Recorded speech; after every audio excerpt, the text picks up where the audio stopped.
So, very good morning to everybody.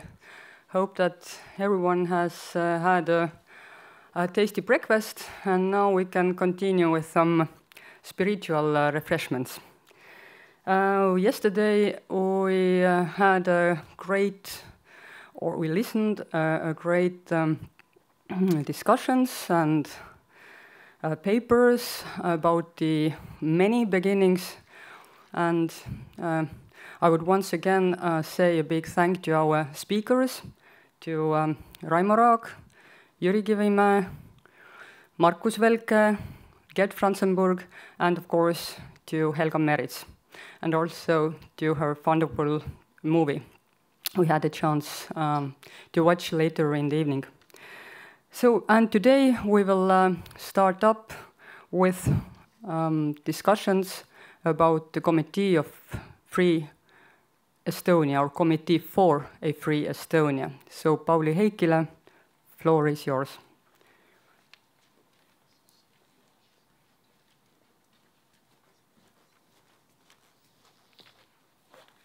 Okay, let's...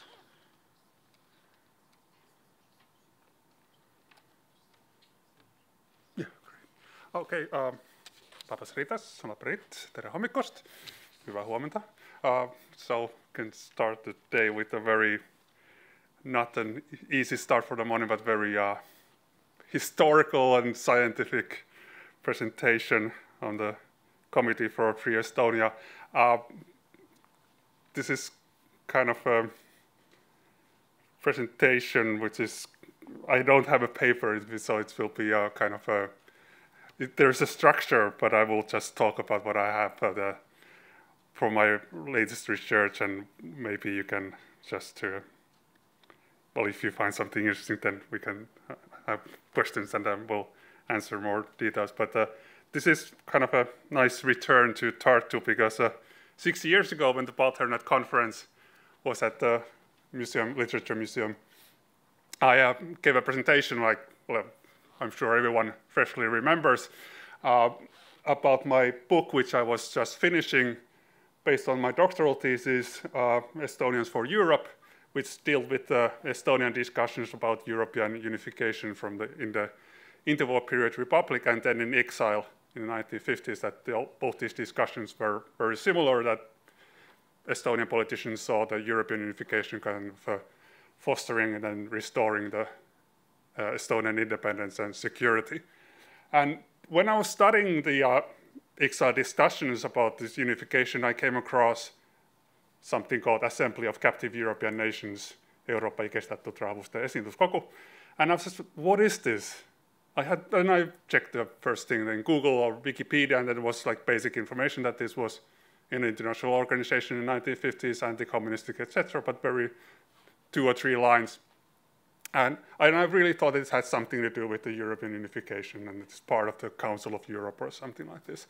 And only later I realized that this is not the case. This is the immigrant organization run in the United States, which claimed to represent American citizens, public citizens, giving money for the immigrants to have political activities against the United Nations. But what they didn't tell, that this was actually all run by the CIA money, and this was only revealed in 1972, and then it was kind of forgotten. And now I've been writing the Estonian participation in this committee, that what they did, and at least I have a cover for this book, not still anything, well, some of the contents as well. In the next slide, this is a picture of Alexander Varma, who was, at the time, he was the prime minister in the Estonian government in exile and the vice chairman of the Estonian National Council. And he's standing by the flag of 9 flags of this assembly, representing the countries from Estonia to Bulgaria. And then I have some contents what this book is going to be. I have now more than 200 pages, so I can like talk all day about this, but I've only concentrate here on the 3rd chapter, the Estonian panel and the committee the first years, what it came to. And this presentation is not kind of because Kristina had a presentation about the Latvian Free Committee a few years ago at the ARPS conference at Stanford, so this is not that kind of conference presentation, but I'm trying to explain that how did I do this research, like what archives I used, etc. So it's not the typical scientific presentation. And this picture, or the front page of the Estonian the biggest newspaper in the United States, Vaba Eesti Sõna in New York, had a front page in September 1972 when the ACN was dissolved. The public money was cut in the 1st of January 1972. Then these old immigrants restarted the organization as incorporated, and they opened they continued with the smaller money than earlier, but they started the 19th session in September. But the picture on top of that is I've never been there, but apparently it's the Lakewood Estonian archives in the United States. So this is what is my the end of my research, is like beginnings of the archives in immigration. And that's kind of made this research kind of more difficult, because there are some letters from Stockholm, from Varma, to New York, that can we get rid of these documents because we don't have space for that. And then to New York, there's a letter that, yeah, we don't need it. So there are some documents which are definitely lost. So this is kind of made before the systematic collection has started. And then the other thing why the Assembly of Captive European Nations is kind of forgotten, this is what I've done earlier. This is the first Estonians in America book, because there's another one published 2 years ago. But this was done for the bicentennial American independence, to show that the Estonians are also been in the United States for a long time, so that they have different facts that when the Estonians came and what kind of organizations had. And then the question to engage with the audience: take a wild guess, how many times the Assembly of Captive European Nations or the Committee for Free Europe is mentioned in this fact book? And thank you. Well, everyone's correct when you didn't say anything. There's no information about this, because the ACN kind of part of this, the whole Watergate and the CIA black operations and the involvement in the American private lives. So they really didn't want to hear anything about this. And that's why there is so much discussion in the newspapers in the 1950s, and after the 1970s, there's no historical writing about this. So, well, I can say that it's been a worthwhile studying this topic then. Okay, then we'll just,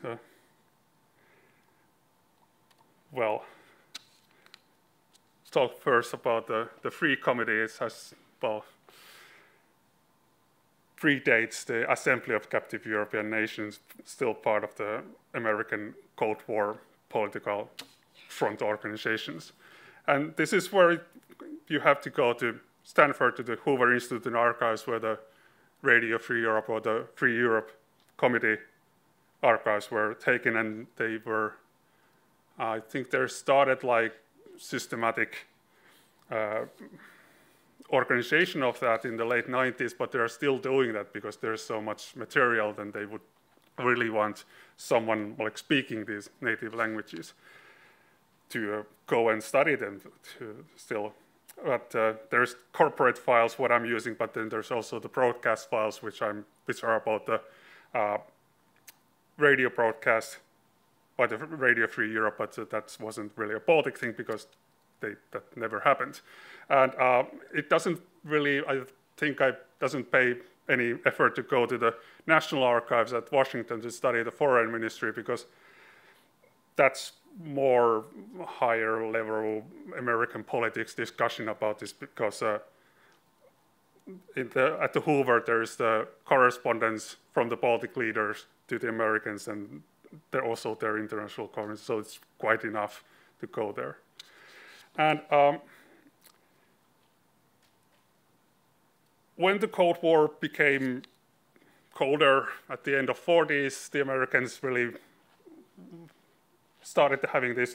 This was part of the Truman doctrine to stop the communist expansion. One of them was to elaborate the concept of the free Europe against that the half that was occupied by the Soviets. They founded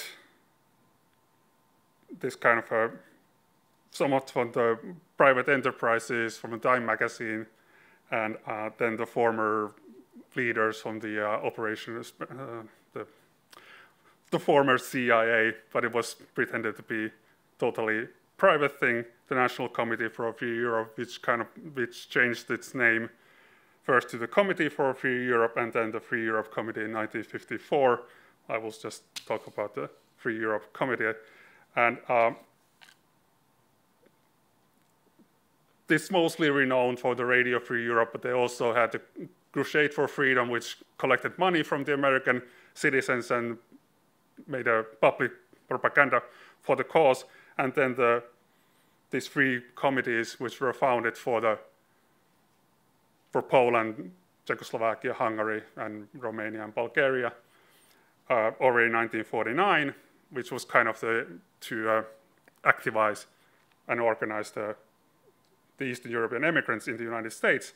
But the point was that there were now very few Baltic immigrants at the time in the United States, and the first letters by the Estonians was Ernst Ein, who was an academic from the law in the American zone in Germany, contacting that we've noticed that you have this organization. Are you also accepting Estonians in it? And then the Kaare Robert Pusta, who was working at the General Consulate in New York, also asking from the State Department that Estonians really want to be part of it.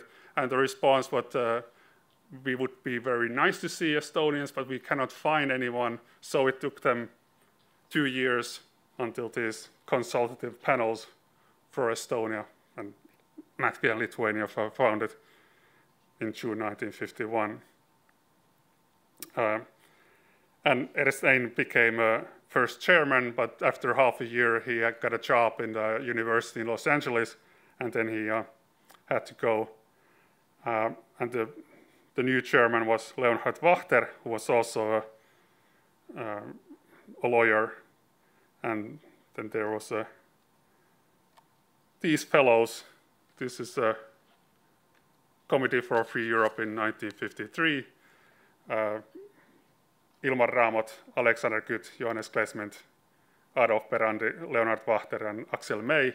Well, you don't have to remember the names, but it's very that both Kütt and Wachter are in the center because they are kind of central figures in the story in this presentation. And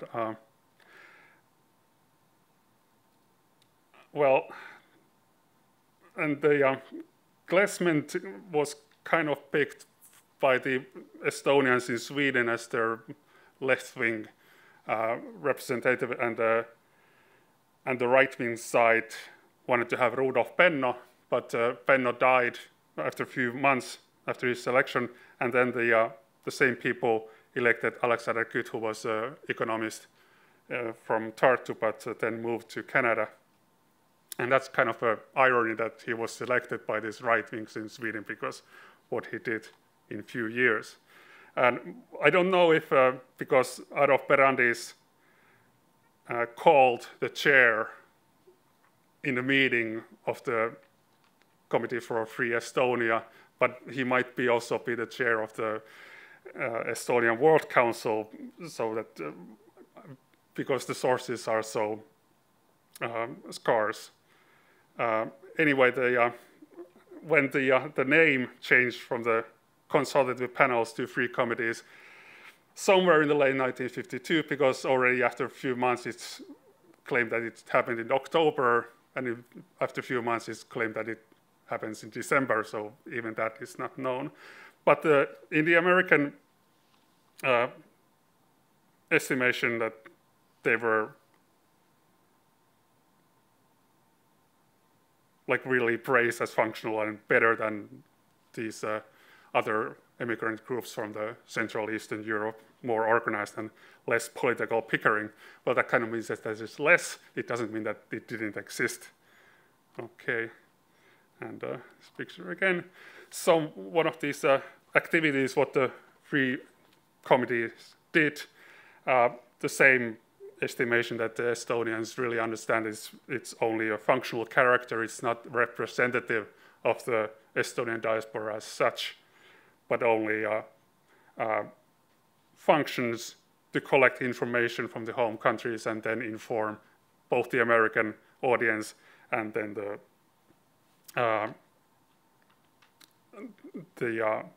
population in the home countries, but that really didn't happen.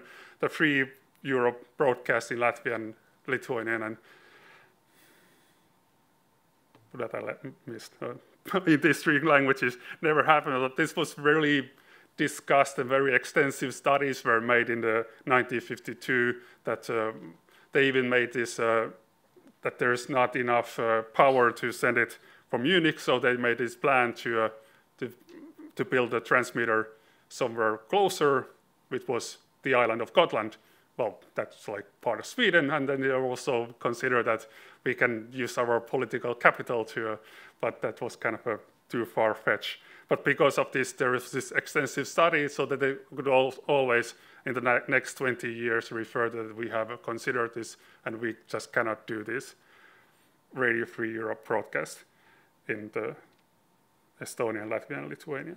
So the most important public effort was this news magazine or the journal in Estonian, and in Latvian and Lithuanian as well.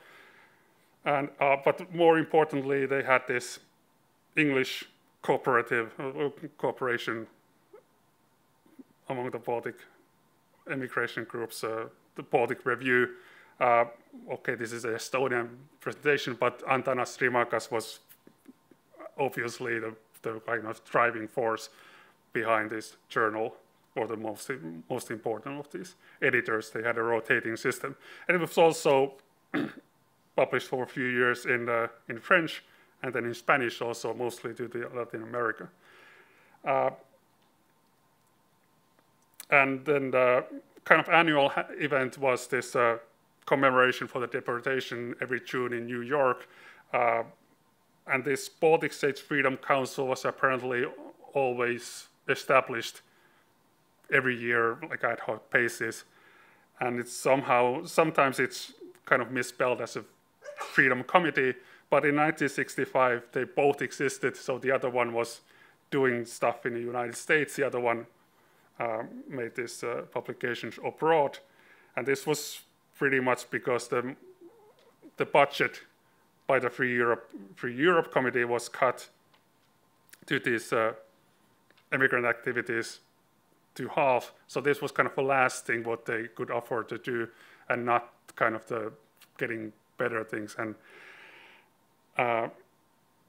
then in November in '65, there is this Baltic rally in Madison Square Garden, which kind of then starts by the younger generation, which starts the Baltic appeal. So that's kind of where the old generation ends with this commemoration in 1965. And some pictures.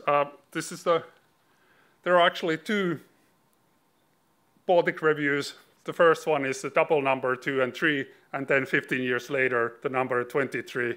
But the display is very much the same, so that it didn't change very much from the outside, but not so much even from the inside, that the Soviets are still occupying our countries, and all the everything's pretty much the same, but we are still keeping the flame up.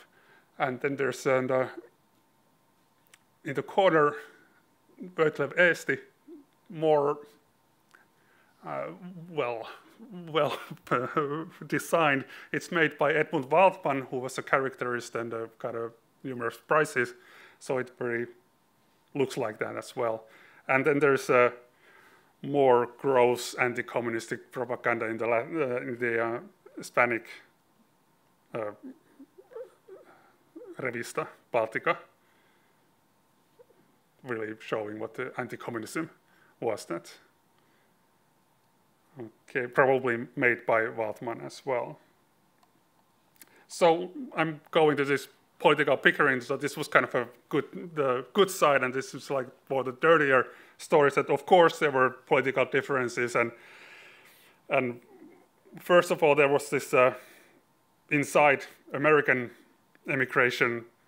Very this kind of shows that the value of the newspaper material, that they usually published more in the newspapers than was written down. So some journalists attended this meeting, like this discussion in the Estonian American National Committee in October '54, and they really asked that, what is this committee? I've never heard about it, and who is there, and who nominated these persons, and what does it do, and who reads this Voitlev Eesti? And because we are Estonians, only Estonians speaking Estonian in the United States, and we hardly ever see this, and all these discussions was discussed, and then there was has been a rumor that Perandi wants to fire Vahter as a chair, and that, well, maybe it wasn't true, but anyway, that the relations in the pre-Estonian committee wasn't going smoothly. That's what at least it tells.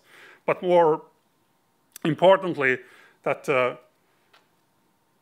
Americans very well knew that there is a gap in the Estonian diaspora, pretty much representing the Estonians in Sweden as the Estonian National Council, and then the Estonian World Council in New York, that they had Pickering, and the Estonian National Council had also asked since 1951, and we also want to be part of your organization, but we cannot join the Estonian World Council. And that kind of, and there's also the archive material is still in Sweden, and then in Minneapolis, in the Immigration History Research Center, that there's the same letters across the Atlantic. But this kind of discussion was more fundamental, so it wasn't only that we want to be part of it, but kind of the idea how to organize the immigration, because the Estonian National Council consisted of political parties, and the Estonian World Council of the like national committees in each country. So they had this, what Neil Ferguson has brought, that there's a square, which is more about networks, and the tower, which is a hierarchy. So they cannot really go together, but there has to be some kind of compromise. They both have to give something to have a good relations. And this is all in the immigration history, since the Assembly of Captive European Nations has 162 boxes there, which is a lot, and few people have studied this. And the Estonian National Council wanted since 1952 till, well, the ACN was started in '54, but the ACN wanted to have a representation in the ACN for the 2 years, really applying for the membership, but the Estonian World Council blocked them every time. And this very personal clash happened in Strasbourg in a special session for the Council of Europe, that Varma and then Karl Selter got to the same table for like 5 minutes before there was a, well, not actually fighting. And this is from the private letters. But neither the Varma or Vahter like brings it to public, so that there's kind of a attempt to keep it private and not to have this more public. Like there could be a settlement, but because there is not all the sources available, I'm just like guessing that something else happened why the application ended in September 1957, that the Estonians in Sweden were given 2 seats in the Asian delegation, and also that ACN founded these foreign delegations around the world, and then they also founded one in Stockholm, which was dominated by the Estonian National Council. So that kind of cooled down, so meaning so that they could cooperate with the ACN through that.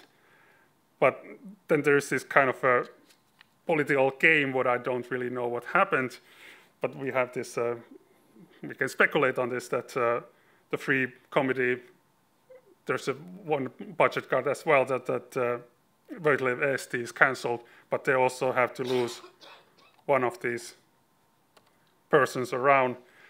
What happens, and the Raamotkyt, Klesment, Vahter, and May come together in a meeting by themselves, and then they make the decision to get rid of Aaro Perandi because he's the most right-wing, so that he's kind of bringing,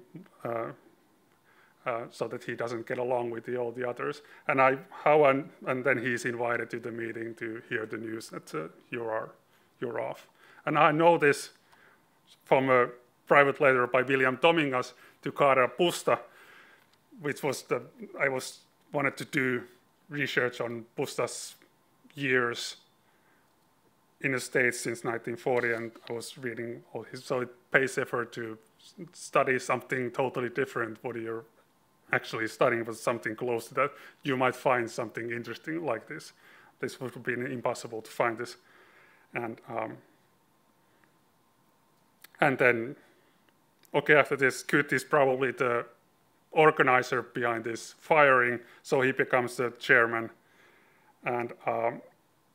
And what happens next, that Klesment moves to the Library of Congress, so he has to be replaced. And then Kyt also announces that we have selected a socialist, Raimond Kolk, to the Free Committee just by himself. And then there's a huge scandal in the Estonian immigration in New York that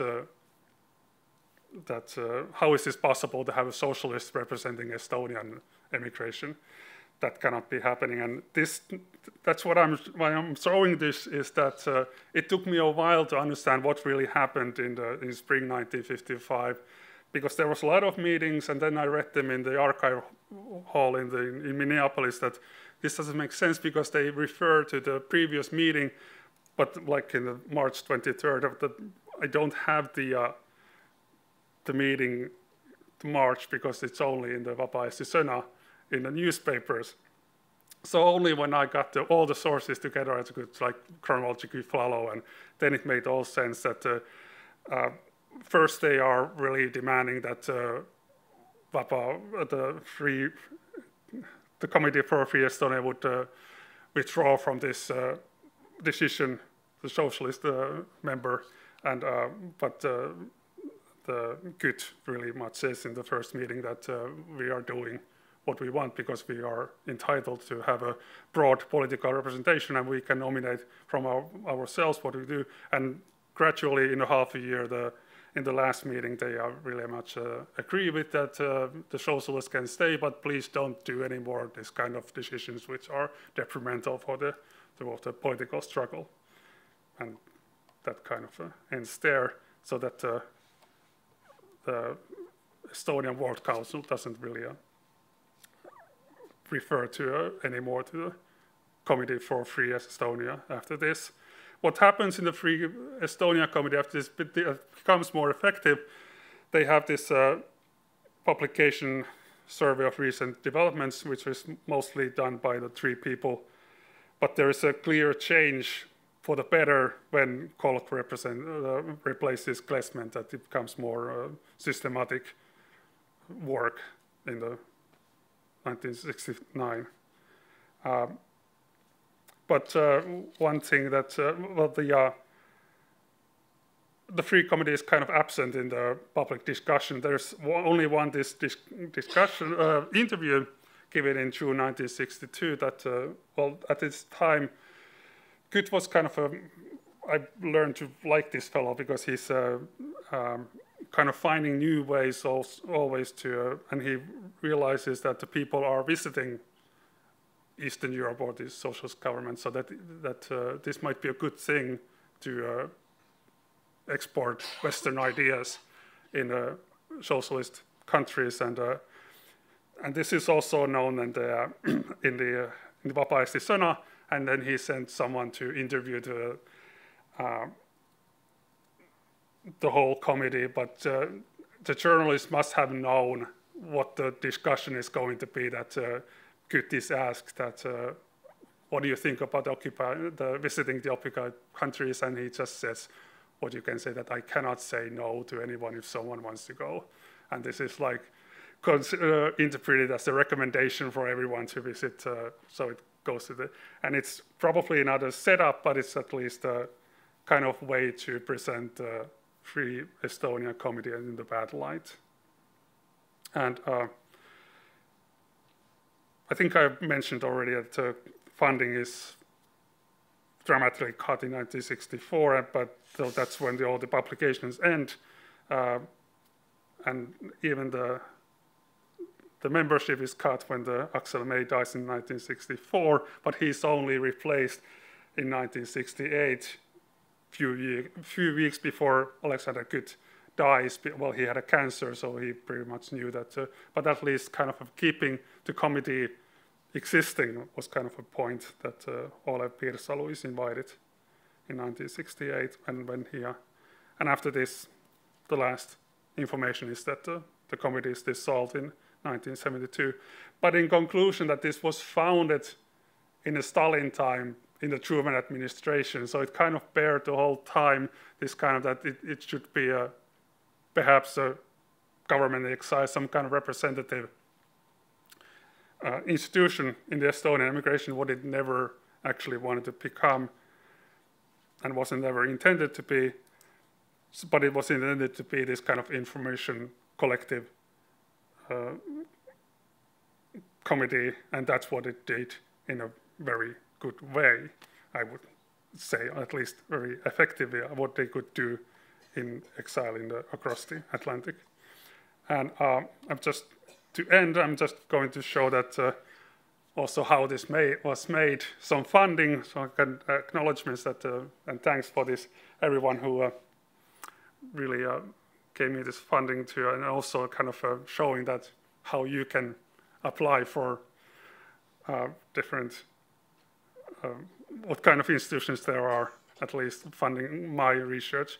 There is, like, as a Finn, I could apply for the Finn, but I've really exaggerated what is the connection to the Finnish history, because there really isn't so much. But but it's interesting viewpoint for the Cold War in general, and not only about the Baltic history. That's been my point of departure. And the last slide, I'm pretty much running time already. Something new ideas what I would really do next if I had the same energy what I had 6 years ago when I started this.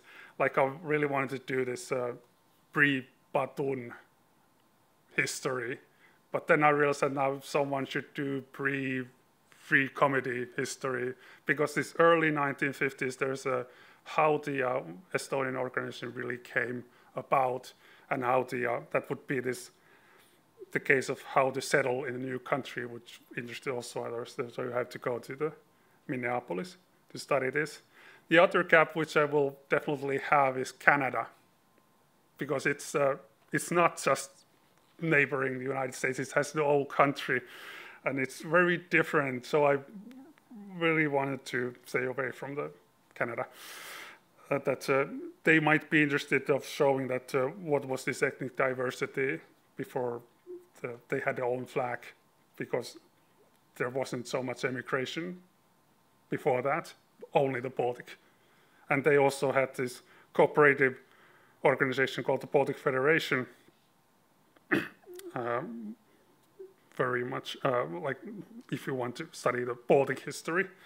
And then you have to go to you can also visit the VEMU, but definitely the Canadian-Lithuanian Archives and Museum in Mississauga, neighboring Toronto.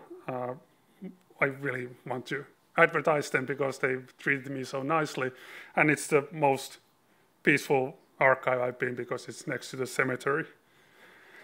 And the ladies last the Baltic Women's Council. It comes in the newspapers, and apparently their archives are in Lithuanian Research Study Center in Chicago.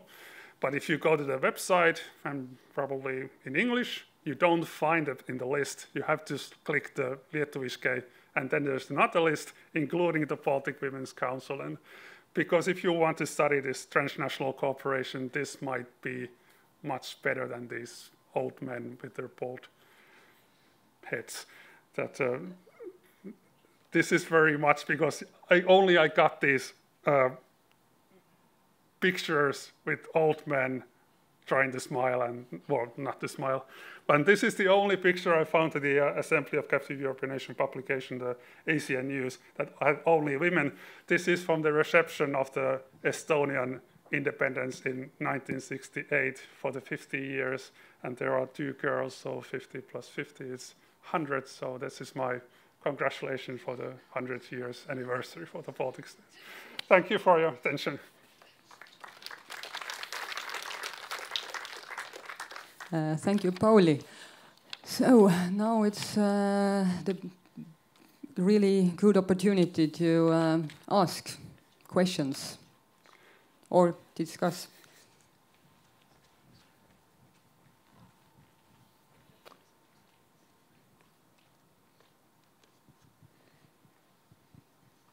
I have just one question. You started with the involvement of CIA within Estonian community, and do you know anything about CIA involvement within Estonian communities in Germany early 50s?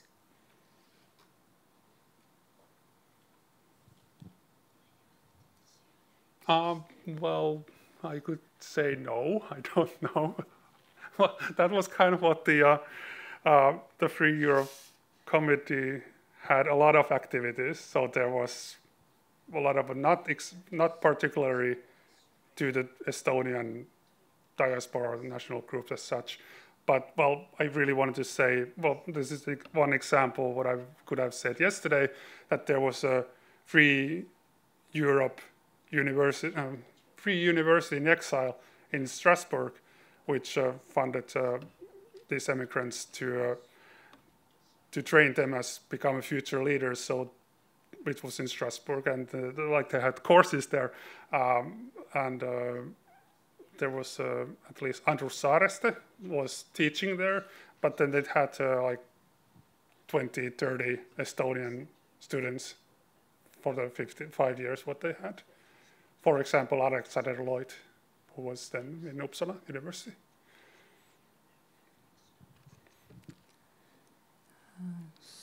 Some more questions? I was just wondering during your presentation, to what extent have the things you talked about been important to the, let's say, ordinary Estonian men and women? Yesterday we heard a lot about the fight to survive, to settle somewhere new in the world, and how important were these political discussions you talked about for those people? Do you have any evidence concerning this? Yeah, well, this is definitely like political history, so I'm dealing with a very small elite.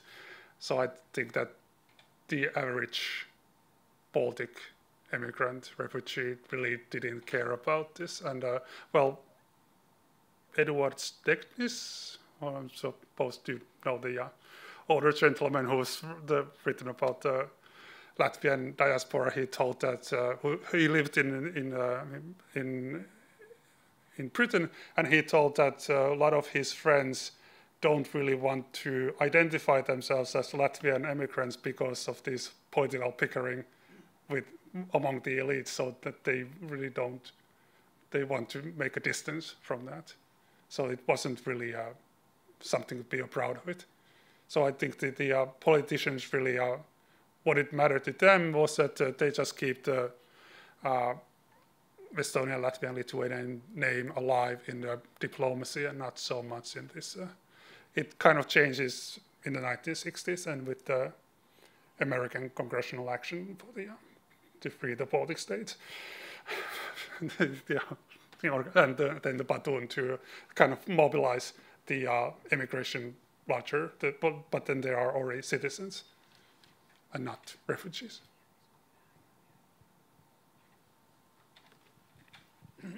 Hi. You mentioned the name Raimond Kolk. Is it a coincidence of the same name, or is he the famous or well-known writer? Yeah, he's the same person. So what happened? What was his future involvement? Was there more involvement with him?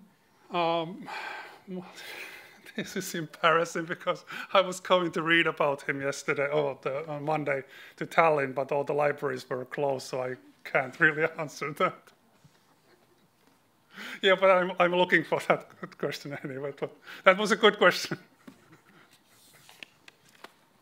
Okay, some more comments or questions?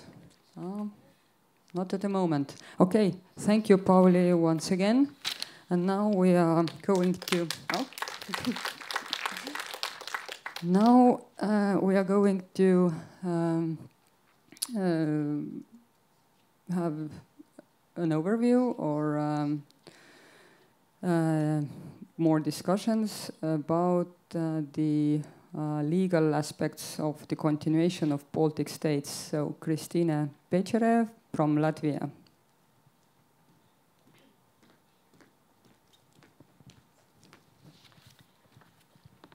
So, good morning, ladies and gentlemen.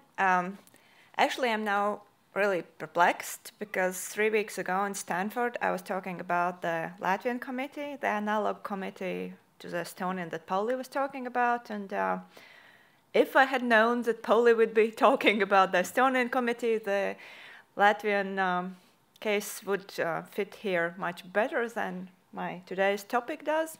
But we, of course, will not change my topic today. What I just wanted to add to what Pauli said, actually 3 points, because I was kind of looking to these committees from a different viewpoint, not from these internal bickerings, but from the bigger picture, from what the United States Department wanted to achieve with creating these committees, because that is not a Baltic initiative. That is initiative of United States State Department, financed, as Pauli said, through CIA. Everything they did, including these Baltic committees, they had to get it approved with the parent commission, parent committee, the Free Europe Committee. They had to follow policy guidelines that was worked out by the Free Europe Committee. And what I just wanted to add is my 2 main conclusions from what I researched on this Latvian committee, and probably it works also from Estonians and Lithuanians as well. The 2 main things that this initiative gave platform for cooperation, which probably wouldn't otherwise be there. Of course, Estonians, Latvians, Lithuanians would cooperate anyway, but my point is that Latvians and Albanians would probably have a hard time finding something to do together, if not this structure of Free Europe Committee.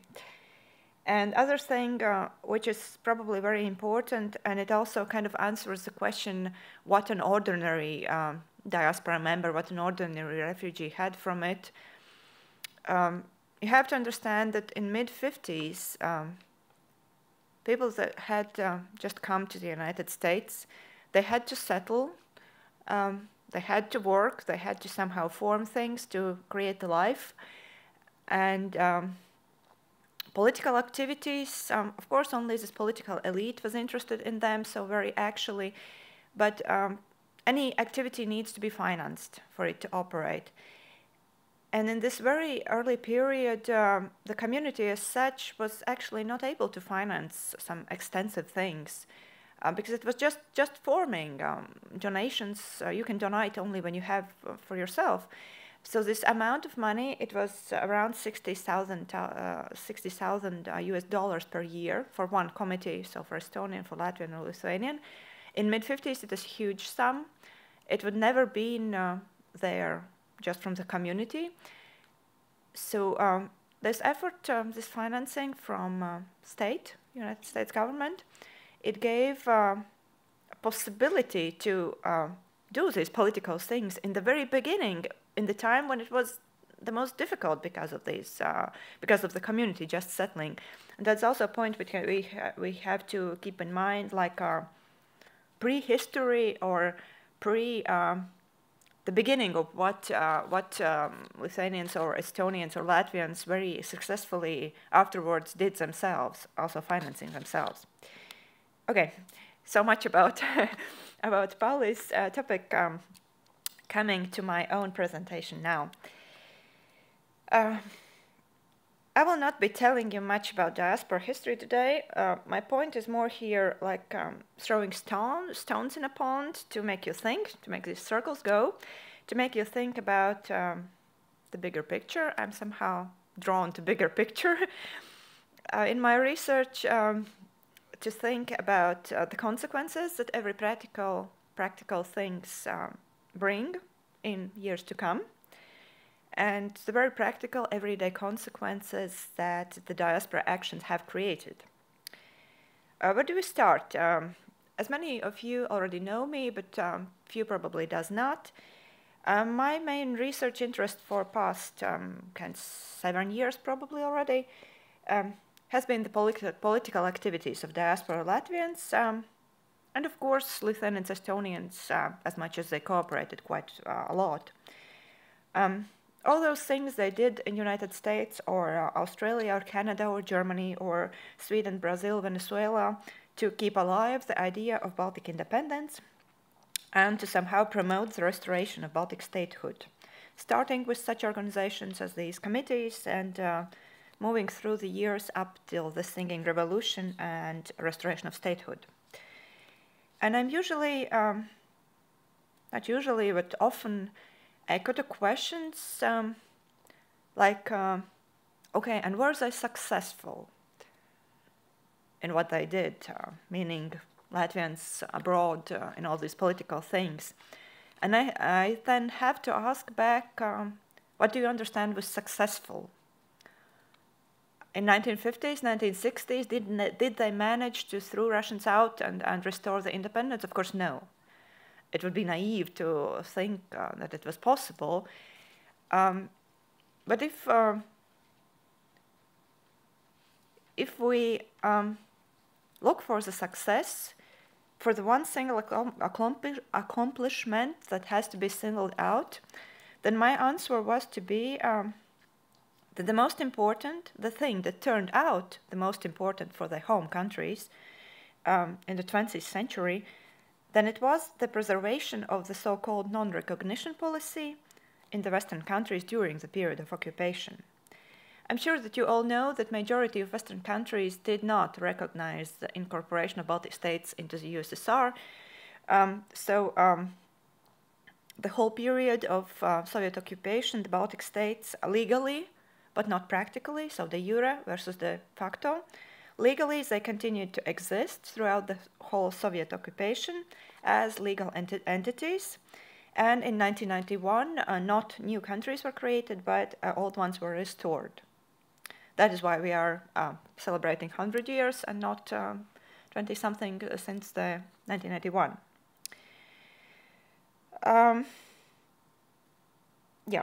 So here we come to a thing that is called in legal science the doctrine of state continuity. The theoretical framework of this doctrine is very well worked out, and the difference between continued states and successor states has been very well worked out by Estonian scholar Lauri Malksoo. If you're interested in legal niceties, you can read his book called Illegal Annexation and State Continuity, The Case of the Incorporation of the Baltic States by the USSR, a study of the tension between normativity and power in international law. The book came out in 2003, and together with another work by Latvian scholar Ineta Ziemele, named State Continuity and Nationality, the Baltic States and Russia, these two books basically cover the theoretical legal basis for the state doctrine, state continuation doctrine in legal science. So you can consult these two books if you want to.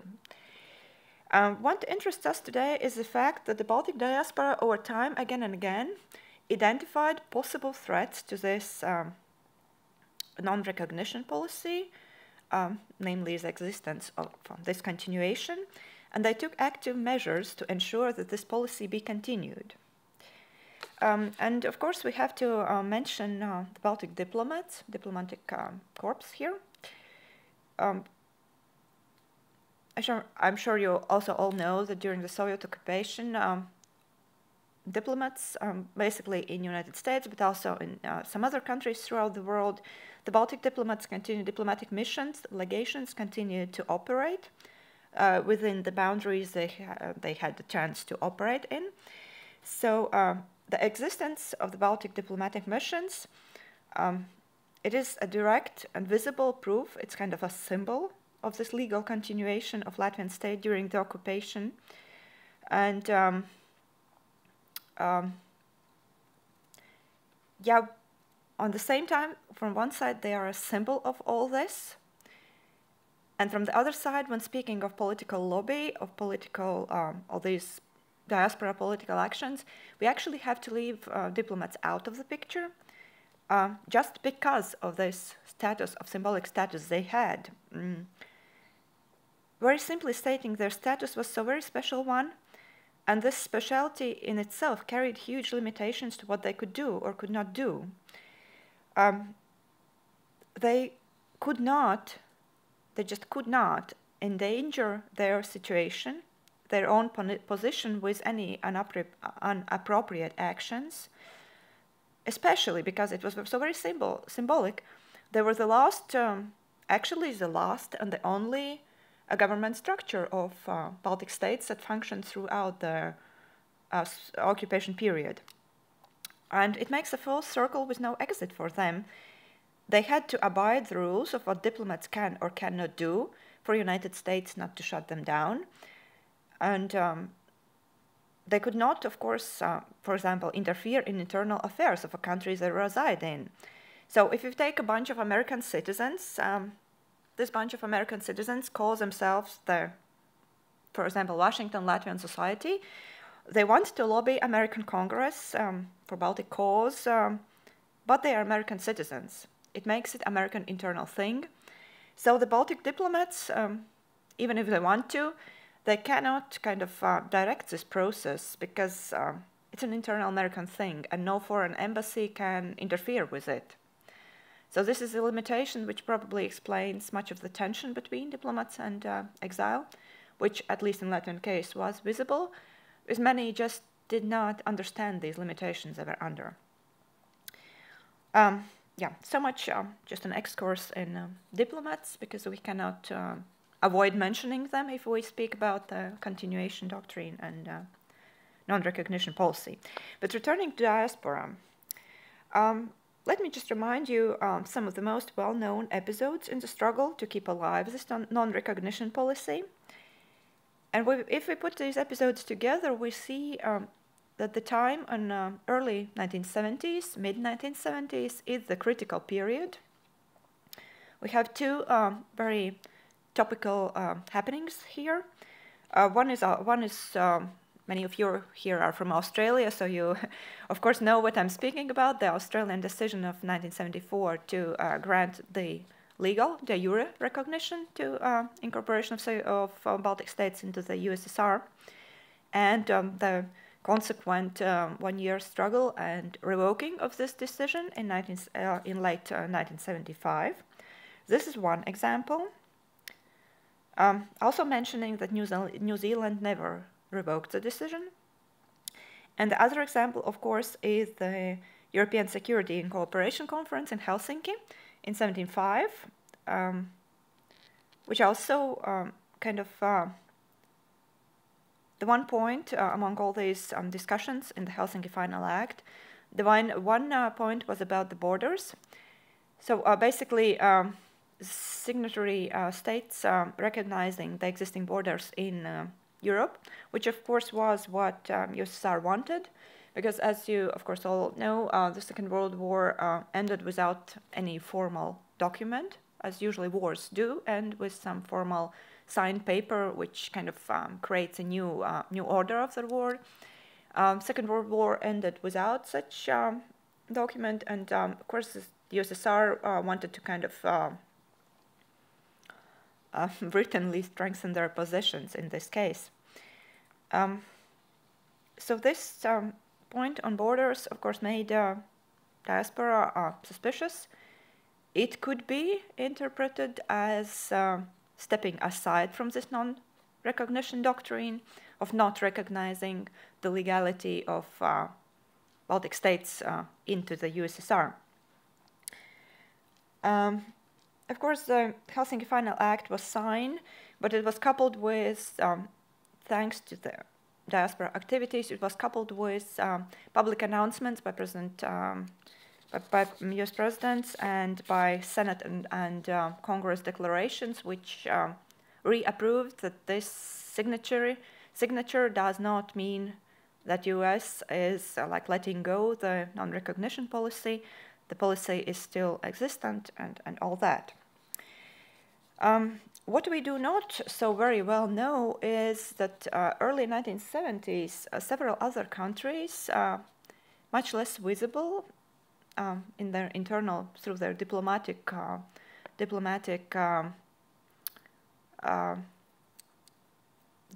net, so through this system, several other countries were interested in this question, what to do with this policy, which is in 1970, it's already 30 years existent, that we still recognize countries that do not exist for so very long time, and what to do with it. Switzerland, for one, in 1971, sent out directions to their ambassadors in all kind of countries, asking them to ask your governments where you are accredited to, what is their position and what are they planning to do with this non-recognition policy of Baltic states. Canada did the same in 1973, probably in connection with this Cooperation Security Conference, just gathering information, what the other players are thinking about this topic, what they are intending to do. The answers they got were mostly that, yeah, we do not recognize and plan nothing to do with it. But the mere fact that this topic came up in these years proves that with all this thawing of the Cold War, with all the talks with Soviet Union of disarmament and everything, this topic came to the surface, and it could very well have been that the policy would have been deemed outdated.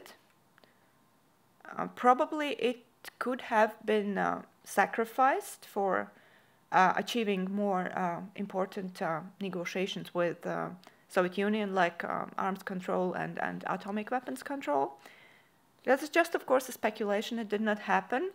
But all these talks around this topic are kind of warning signs that something could have changed.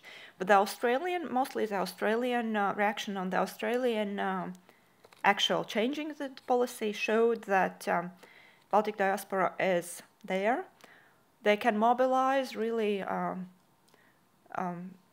they can mobilize forces that really nobody was expecting. Australian government certainly did not expect such a problem come out of it.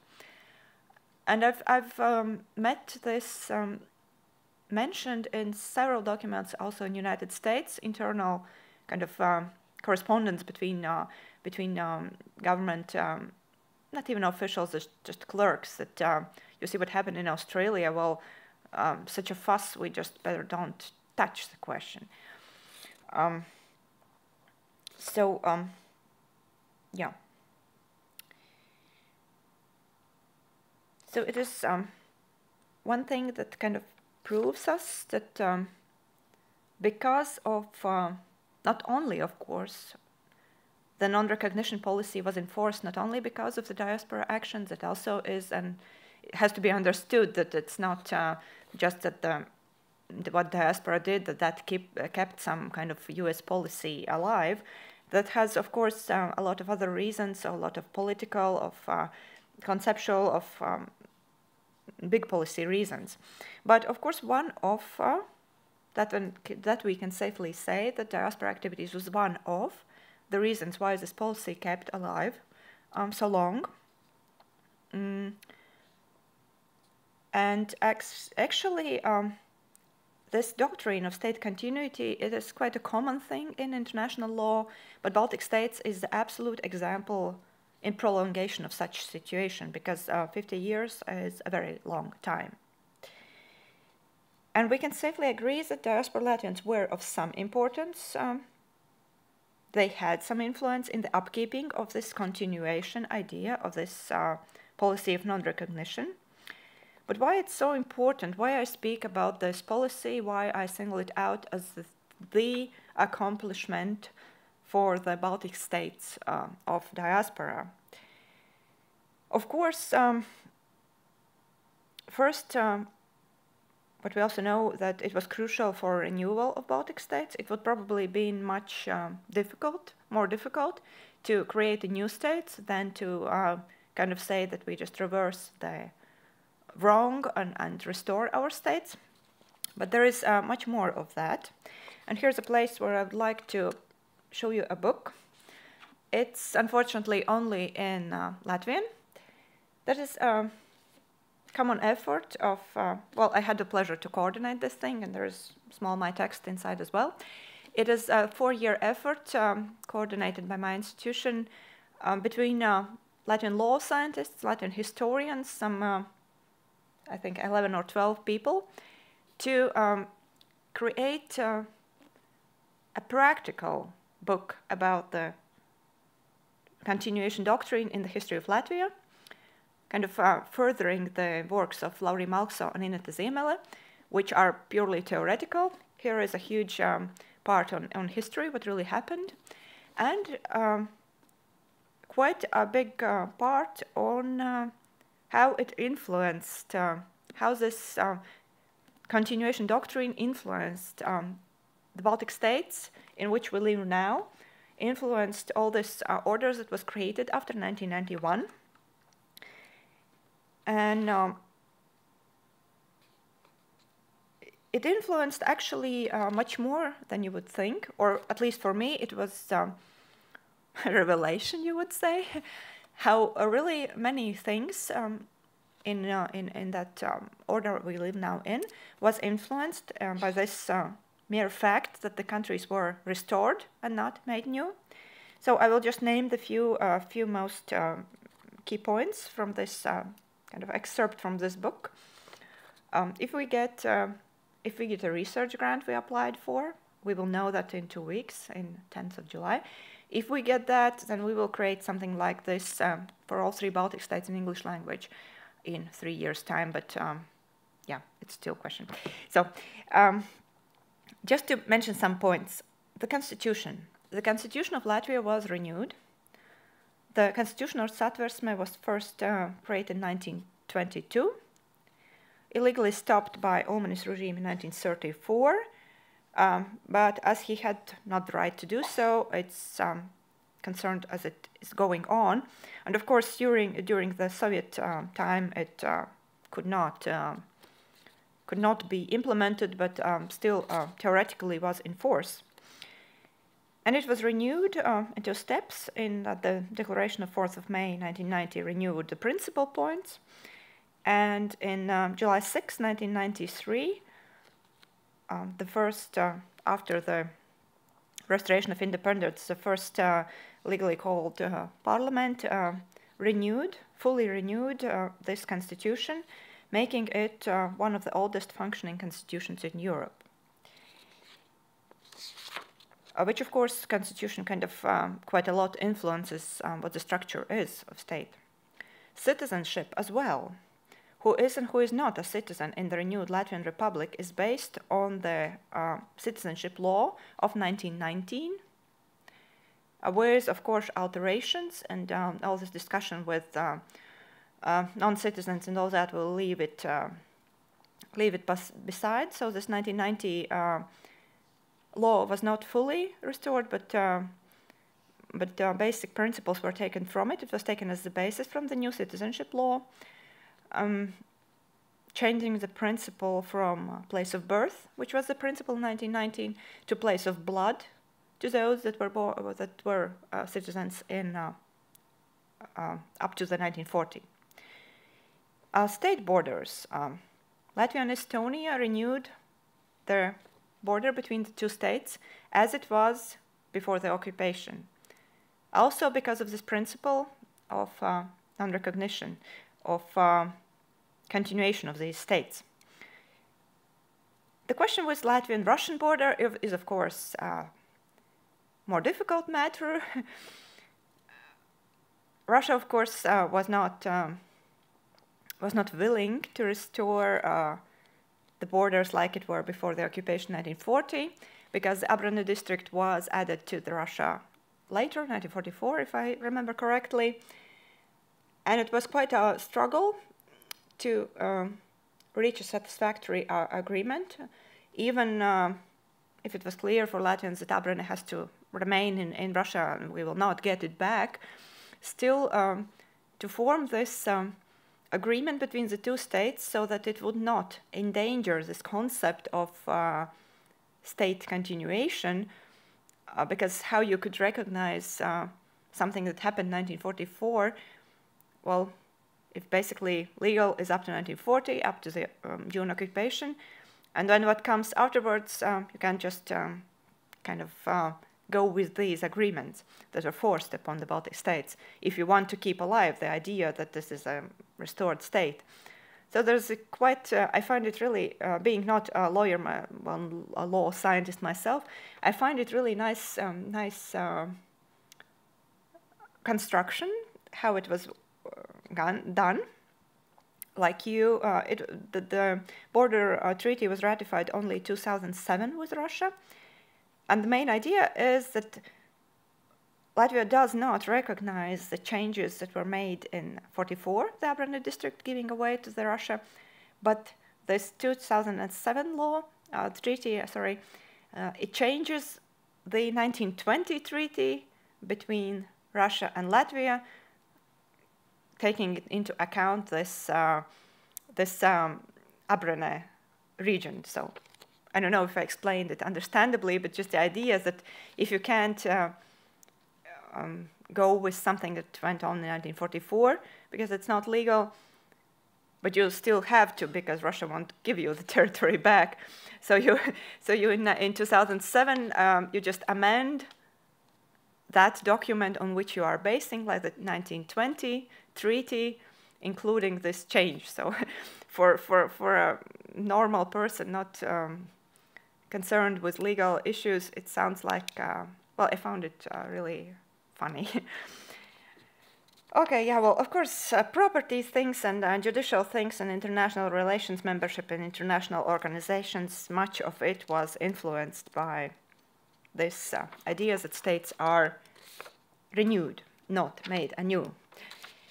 To summarize all this, on why I'm talking about it and what is my point here.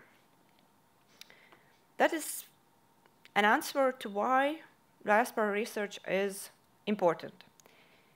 For the last few years, less and less. That is a good sign. But previous to that, I had those questions quite a lot. Why do we have to research that? There was when I applied for my PhD, studies in Latvian universities, there was quite a discussion in which like part I should be put in. Is it Latvian history or is it like the history of Western world? To which division I should be kind of counted? And such when we see this bigger picture, how much really this one idea that was kept alive, partly among other things kept alive by diaspora, how much it influenced those Baltic states that we live in today. I think that really well answers that diaspora history is history of Latvia or Estonia or Lithuania. And also it gives us a good idea what diaspora is all about, what it can do for the home country, not only for an occupied one, but also today. Because Baltic states are small countries, and they have to have friends. They have to use any force they can to somehow live in this political world where big players are telling the rules. And diaspora, living in Canada or Australia or United States, is a really good instrument. It's actually a foreign policy instrument of small states. There is also huge theoretical concepts of all this in legal sciences. And just one perfect example, what can be achieved, what can be done. It's a future lesson of how an active diaspora can help their home countries. It's a lesson of past, how a devotion can hold out for 50 years. That's also a fascinating thing for me, not having any direct relatives in diaspora, exactly no relatives at all in diaspora. It is fascinating for me how this idea, this effort was kept alive. And yeah, well, that is what I wanted to tell you and to somehow probably make you think about the bigger picture, what ordinary things bring you in years to come. Thank you. Thank you, Kristina. Questions and comments?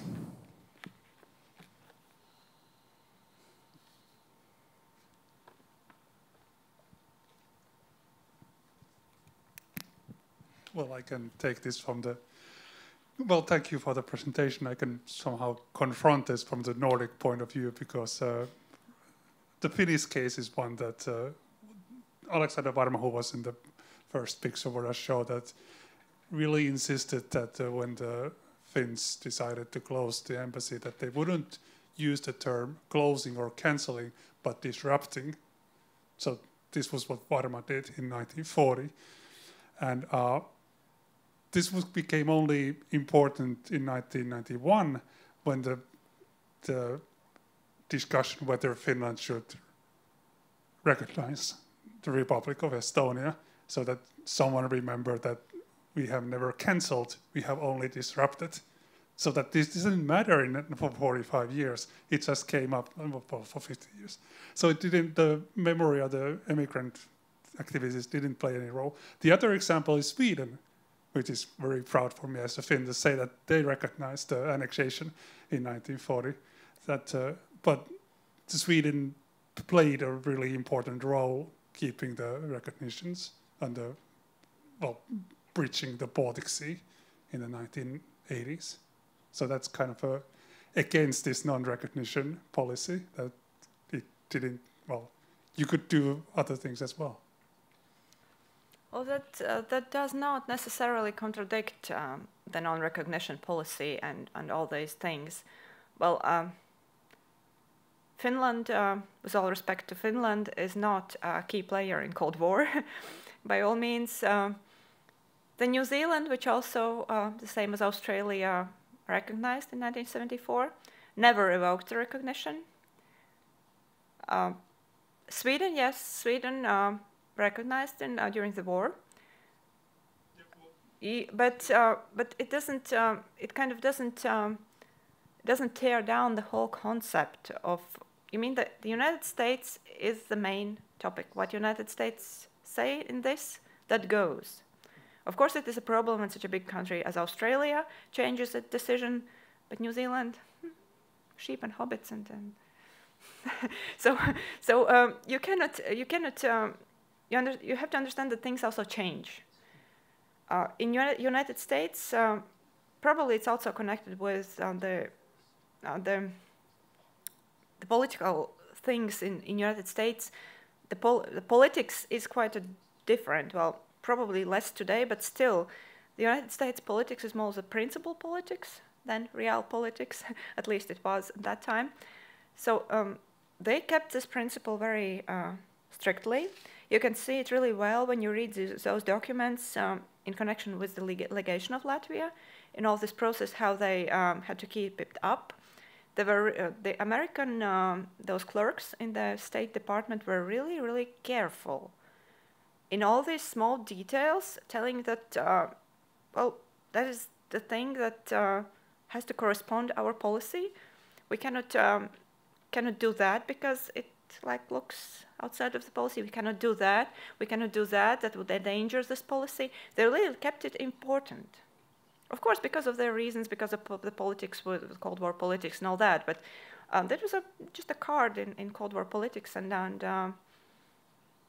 it changed. The attitudes changed over time. The same New Zealand in late 1990s started to tell, oh, but no, we didn't kind of mean it to recognize.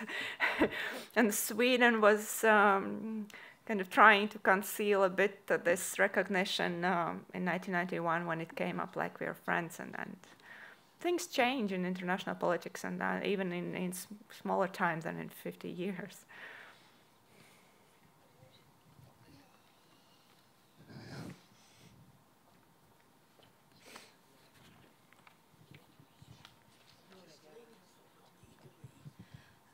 Ann Tunden Smith from Australia again. With someone who spent a lot of his life standing outside the Soviet embassy in Canberra, where we live, I researched the question of why on earth Australia would have gone ahead with this recognition in our archives, and I agree with what you were saying, but I'm wondering if you are aware of the political context in that the government that decided to recognise was a Labor government which came into power after 23 years of Conservative government. And one term used by one of the politicians which characterises what happened in those 3 years of Labor government was crash through or crash. So there was a lot of crashing about and smashing of Chinaware and going on to the extent that that government was... There was an intermediate election where that party came back very narrowly, but then at the end of 1975, there was some interesting trickery at the highest political levels, which is still under discussion in our country. You know, was the Queen of England involved or not? Which led to the Conservatives taking power again. Insofar as the Baltic diaspora had an influence, their influence was to go to the Conservatives and say, we are just so terribly upset by this, we are all voting for you this time if you change this decision. And I'm wondering too if you are aware that in fact the changing that decision was just about the first or second thing that the new Conservative government did. So it's not just a Baltic diaspora action. It's actually the forces of the left against the forces of the right within the internal political environment of Australia in action there. Yes, thank you very much for an excellent explanation. That is also a thing that we have to keep in mind, both in case of America, both in case of Cold War, or in Australia, that Baltic diaspora is only just one of the players and by far not the biggest one, which comes into all this structure. Indeed, the Whitlam government was hugely unpopular because of different reasons as well, and the Baltic recognition was only one of them. But still, this Baltic activity had some consequences, because I really have seen in several, of course in Australia later documents, but also in the United States, this kind of internal correspondence in the documents, that they mentioned this, that nobody expected such fuss about the Baltic question, and so, okay, we better don't touch it because there are even more Baltics in the United States, and it will be bad for next elections for us. That is the point, that they're not concerned about some morals or something. Politics is about elections. You have to be elected. And if your voters can, well, it's just not Baltics. Baltic people can cooperate with all other, with Poles, 6 million in United States, with other these captive nations, and that is a quite force that can influence elections. So.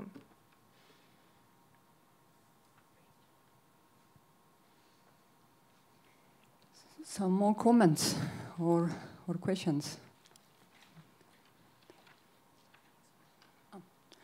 Not at the moment. Okay, thank you once again, Kristina. So I'm afraid we don't have here Krish Kapenjaks, or do we? No, no. So the topic of Latvian community in Lithuania will be left to our next conferences, I'm afraid. But as the time is almost 11, we will quite soon go to the coffee break. But before this, all of you who have not yet been here in the National Museum on a guided tour earlier, I warmly suggest you to participate this afternoon. It will start 2:30. And all of you who are interested in, please gather quite here in the foyer. And so it will be a marvelous tour, free of charge. Please use the possibility. And those who, despite the fact that the tour will be marvelous, will not participate, or those Estonians who have been here earlier, please, let's wait until 4:45, and then we all are having a bus directly from the museum to the National Archives. And strongly suggest all of you to be a part of the tour at the National Archives as well, or at the reception later on. So, now, coffee break.